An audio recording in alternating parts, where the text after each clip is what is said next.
Boas pessoal, daqui é Bleach Mask e sejam bem-vindos a mais um episódio de Remains of Edith Finch. No último episódio fizemos a história do Walter e do Sam e vamos continuar a descobrir novas histórias. Vamos lá para o episódio, que eu estou ansioso.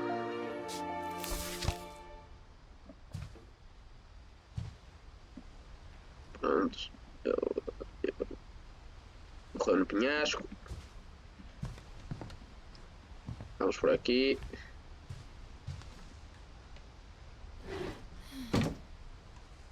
Boa noite.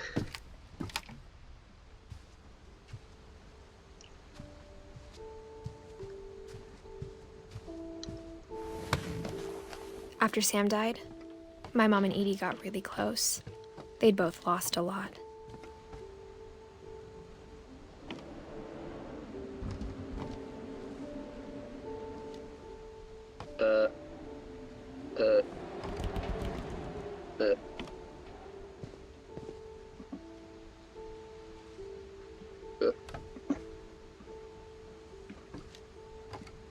Ok.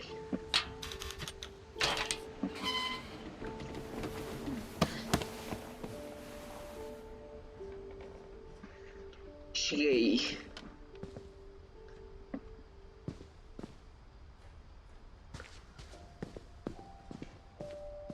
I can't imagine my mom ever writing poetry, and yet... Ok, tem duas historinhas. Vamos começar por esta. Gregory.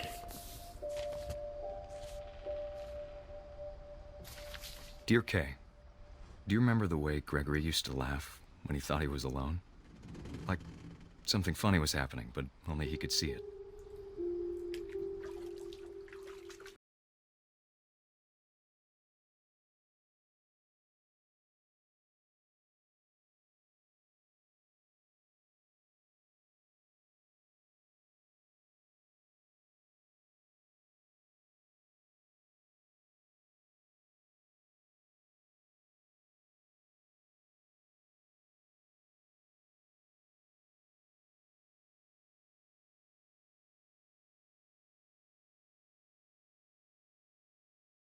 Over, Gregory. It's time to...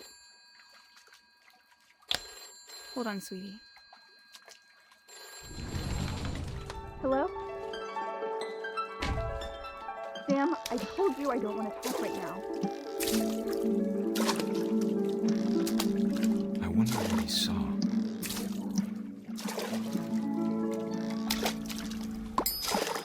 Oh! What his world was like.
you did everything you could.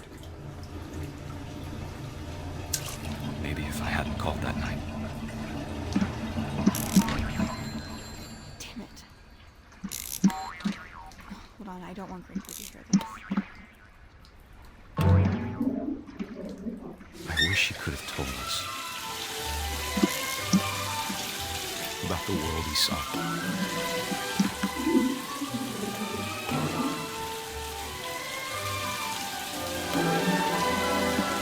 There's so much I don't understand about Gregory, about everything.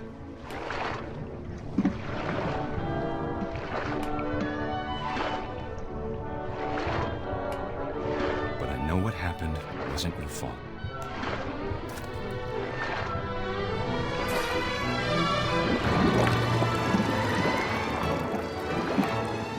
I'm sure he's happy. And he'd want you to be happy too. Good luck, Kay. Love, Sam.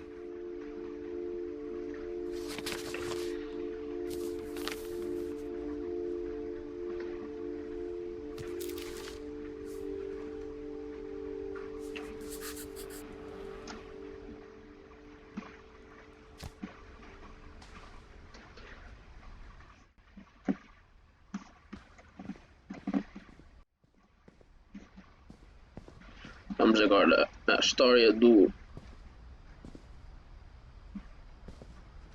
Gus. A poem for Gus, who always said the wedding was a bad idea. Our father never hit us kids, at least not very hard, before the day my brother said with teenage disregard that he'd be dead before he'd see a wedding in our yard.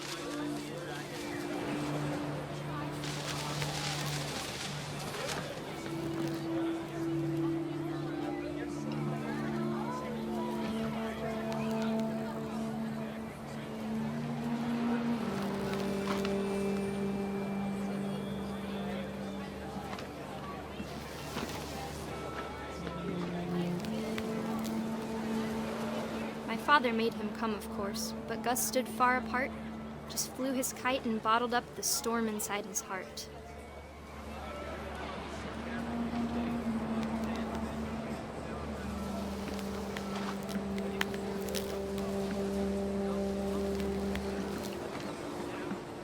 I tried to talk him out of it, but though he'd never met her, "We don't need a stepmom," were the words that I now pronounce you husband and wife. You may kiss the bride.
When the time for photos came, Dad ordered him to come here.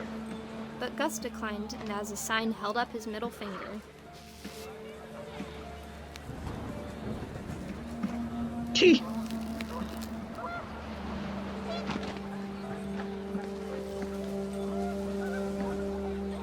The wind picked up, and panicked geese appeared and quickly went. But all the humans did that day was go inside the tent.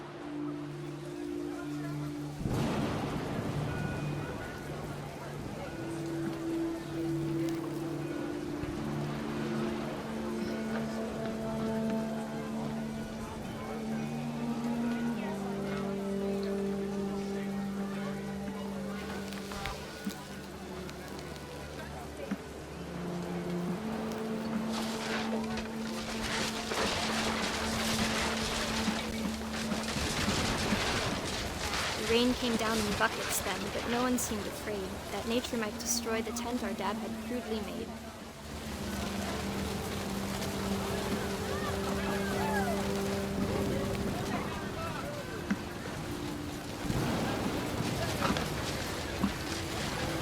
The thunder sounded much too close and full of angry power. But all my father said to this was, "Make the music louder."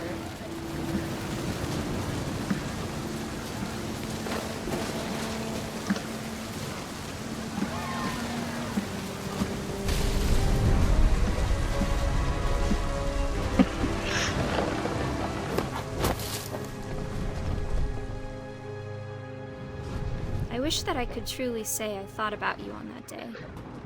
Out there on the beach alone, just you, the wind, the sea, and foam. But I didn't, until we found you.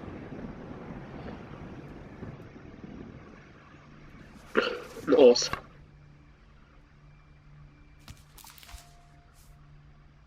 She never talked about him, but Mom told me once if I was a boy, they were going to name me Gus.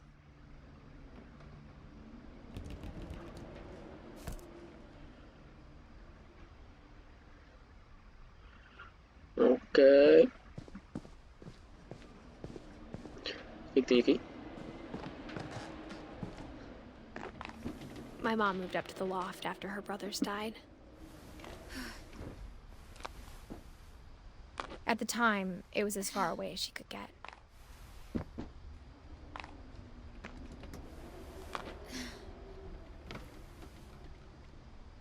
Nossa, tem mais um. Quer dizer...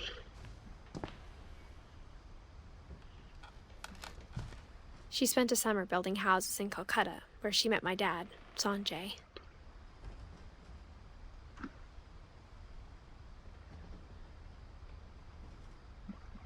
Quarto da mãe dela. Religion was another thing my mom never talked about, but I think it helped her a lot after her dad died.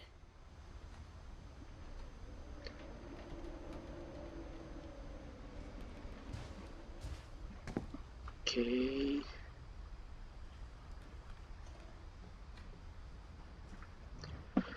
My mom moved to India a week after graduation and got a job teaching English.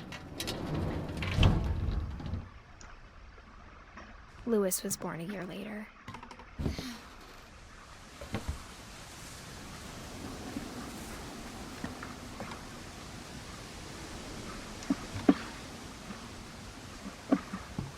When my dad died, I don't think Mom knew where else to go. I'm sure Edie was happy to have her back.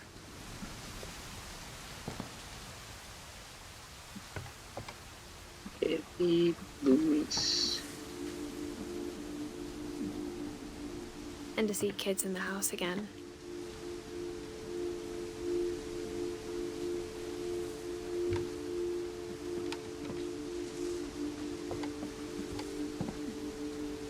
The house had to get a little bigger, but Edie was used to that.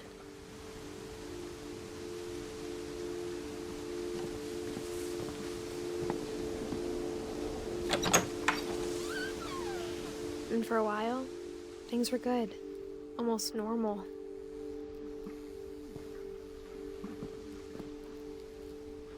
But it didn't last.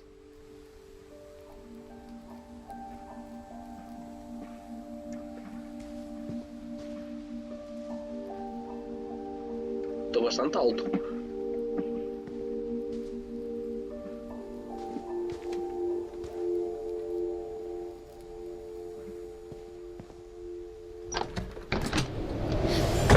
The beginning of the end was Milton's 10th birthday, when Edie gave him a castle.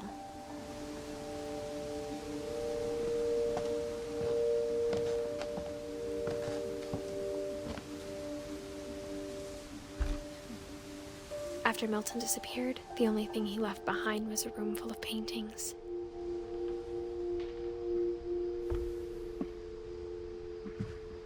Vamos ver se conseguimos entrar.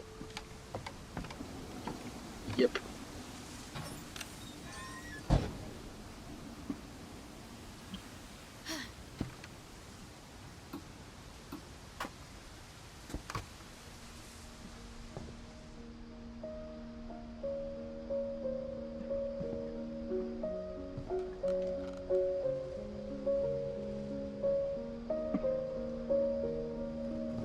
think Edie was happy to finally have another painter in the family.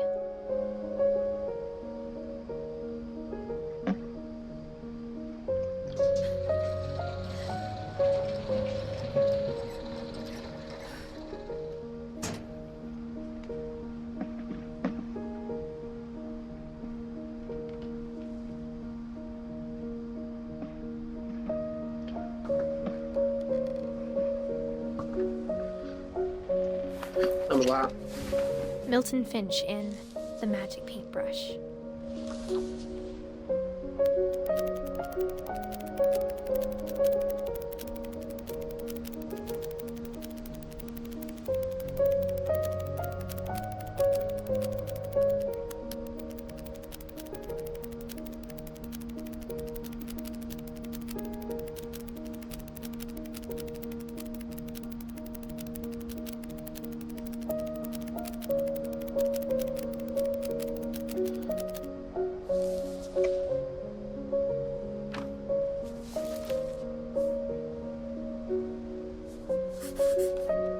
I was 4 when Milton disappeared.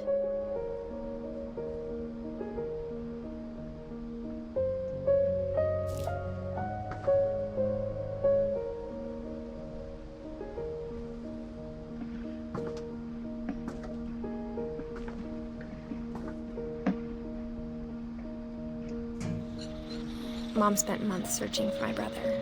Then she sealed the doors.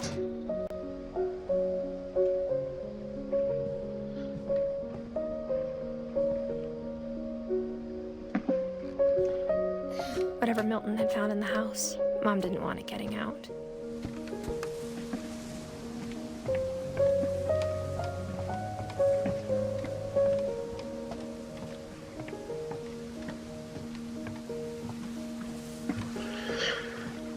Tem mais nada.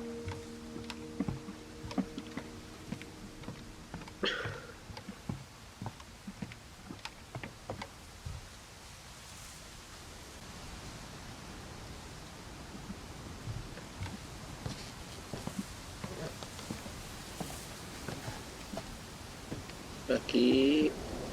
Mom definitely blamed Edie, but I think Lewis blamed himself.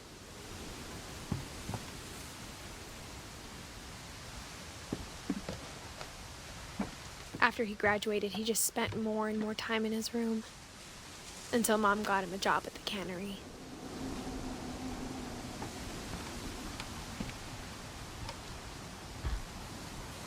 Everyone always told me to stay out of Lewis's room, except Lewis.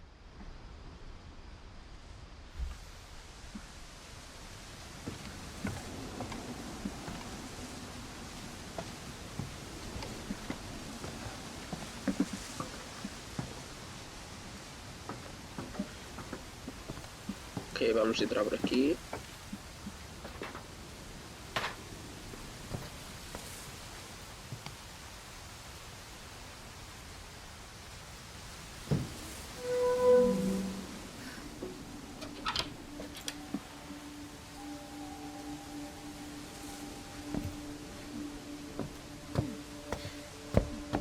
Lewis's room smelled very, very familiar. That part of him lived on.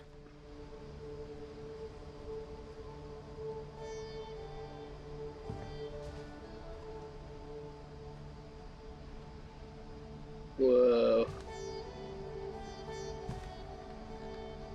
No.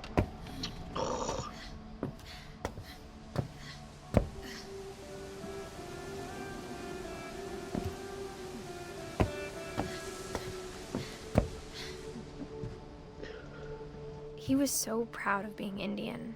I think for him, it was a way to be something other than just a Finch.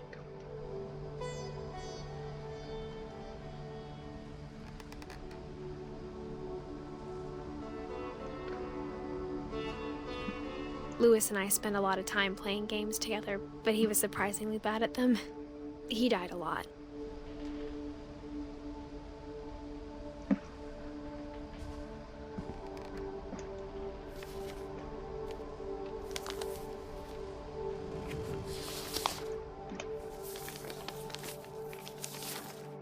Dear Mrs. Finch, As Lewis's psychiatrist, I can understand your desire for an explanation.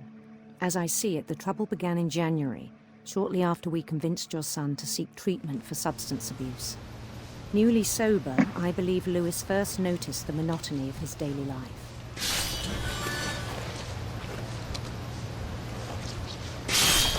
He kept working at the cannery, but he withdrew part of himself. In our sessions, I saw the same behavior. His mind began to wander. I asked him to describe it.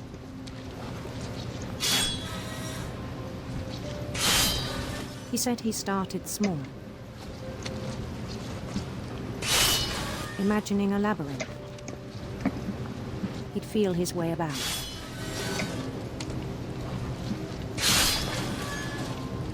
Then something moved. Bats and toads.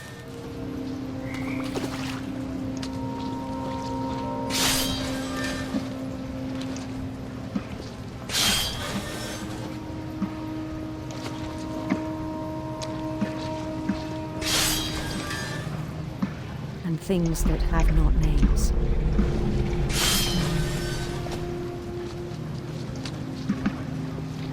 He knew it was all in his head.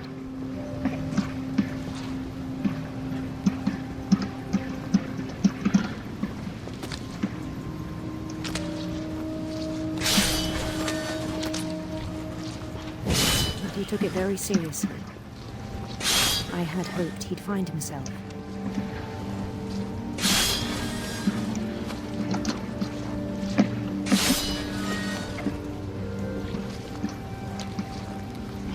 But he found something more. I worried about him then. Daydreaming at the cannery. I spoke with his boss. But he said Lewis had become a model employee. Methodical, tireless, focused. Like a whole new Lewis.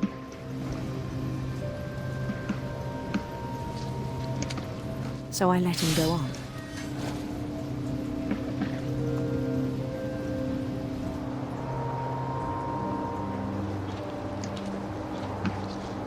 I even encouraged him. It seemed very promising at first. He told me he'd made a new friend.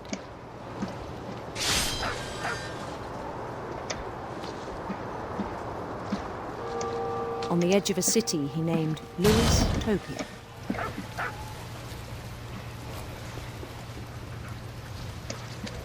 He built the city up slowly, brick by brick.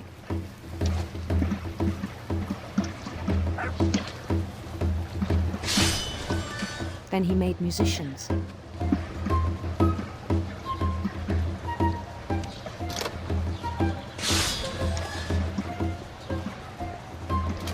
And songs for them to play. He talked about starting a band.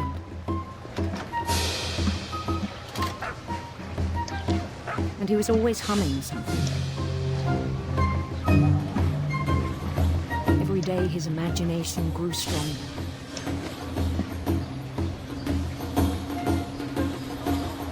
He no longer spoke at the cannery.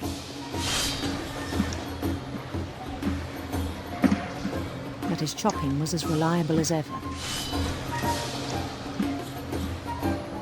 Then one day it struck him that all the cheering crowds, even the stones under his feet, were all in his imagination. So he could do whatever he wished.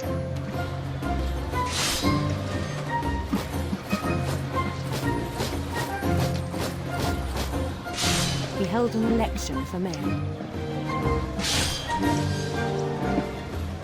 And he won.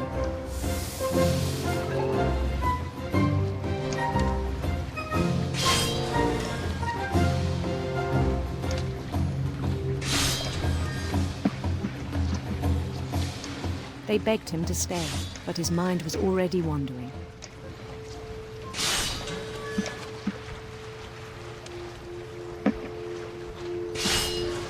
It became a game for him.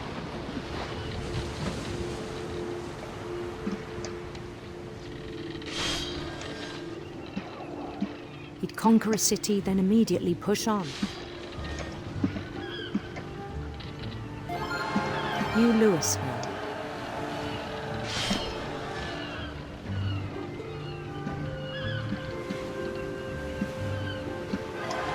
St. Louis. He started drifting away from our reality.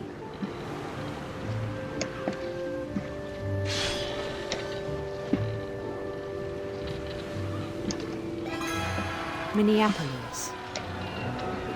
Until one day he forgot to go home from the cannery. Even as his mother pleaded with him, part of Louis kept sailing on.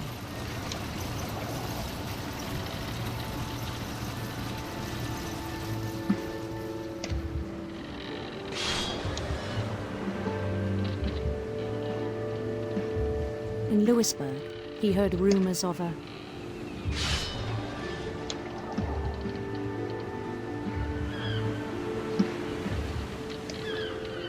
handsome queen.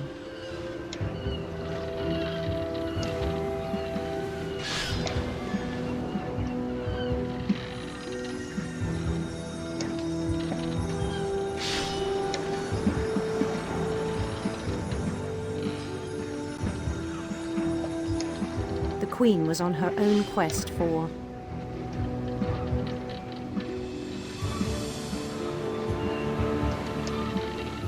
radiant rainbows.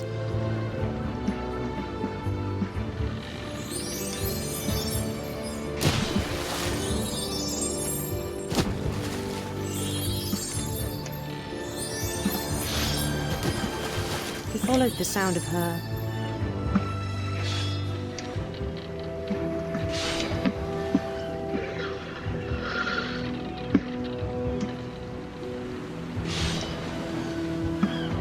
silver harp.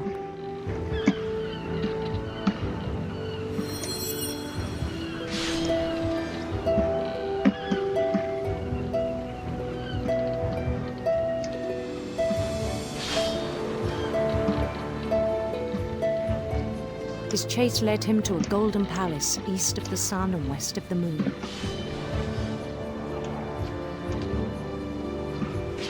Even then, his logic remained sound.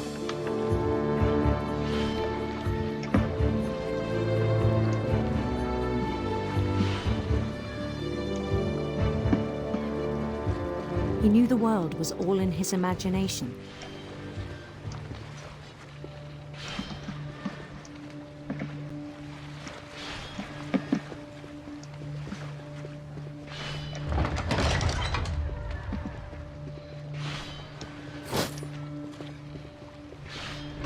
But he was so proud of having created it.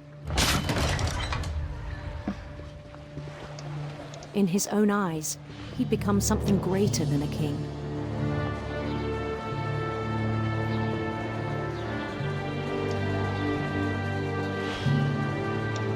For someone who'd never known success in the real world, I think it was overwhelming. And then it struck him that the real Louis was not the one chopping salmon, but the one climbing the steps of a golden palace.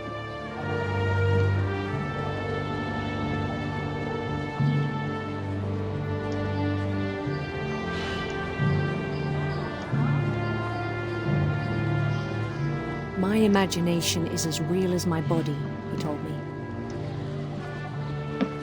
It was hard to argue with him.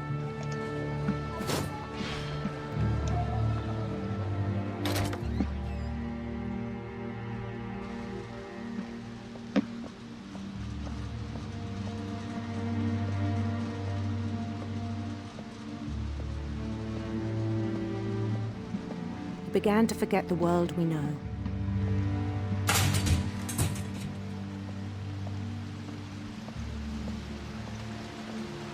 I think it pained him to remember Louis, the cannery worker.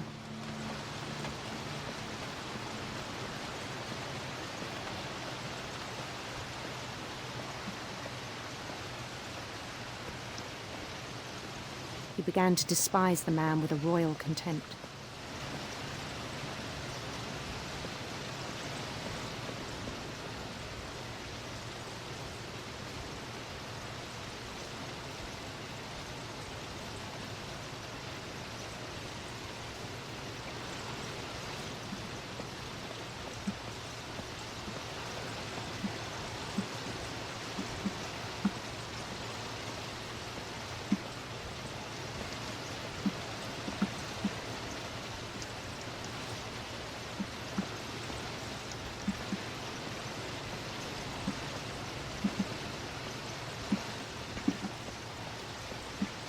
I still thought I could save him.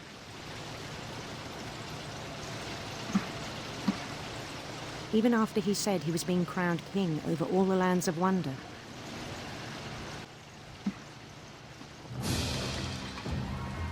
The palace would be packed with his companions.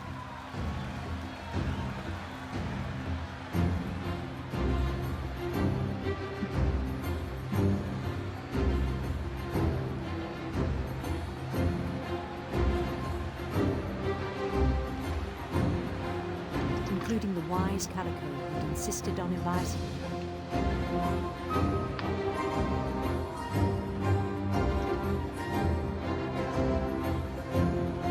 Obrigado, obrigado.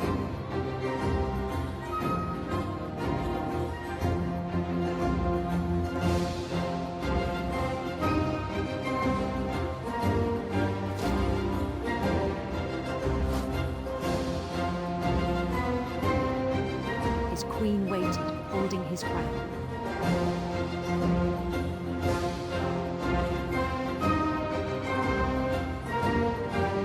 There was only one thing left to do.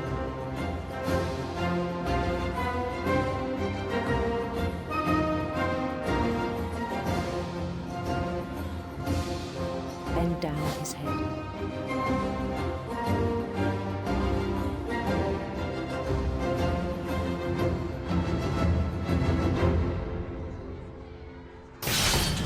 And the rest I think you know. Mrs. Finch, your son was a kind man who will be missed by all of us who knew him.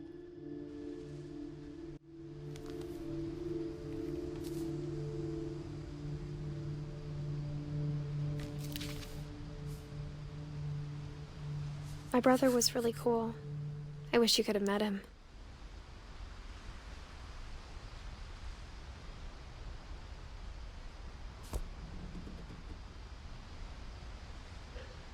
Pronto, vamos acabar este episódio por aqui. Deixem um like e compartilhem. Espero que tenham gostado e até ao próximo episódio. Fui!